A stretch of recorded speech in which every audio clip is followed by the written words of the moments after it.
Hello বন্ধুরা, এর আগে আমি বলেছিলাম যে কিভাবে ক্যামেরা ধরবে আর কিভাবে ভিডিও করবে। তো আজকে আমি বলবো যে শুধু ভিডিও করলেই কি ভাইরাল হবে নাকি অন্য কিছু করতে হবে। তো আজকে আমি সেটাই বলবো। তো সেদিনকে দেখিয়েছিলাম যে ক্যামেরাটা এইভাবে ধরলে ভিডিওটা করে কথা বলতে হয়।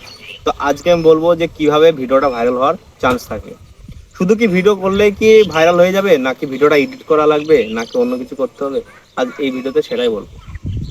দেখতে দেখতে ফেসবুকে আমি কাজ করতে করতে কন্টেন্ট মনিটাইজেশন এবং এছাড়াও যেসব টাস্ক দিয়েছিল সব কমপ্লিট করে ফেলেছি।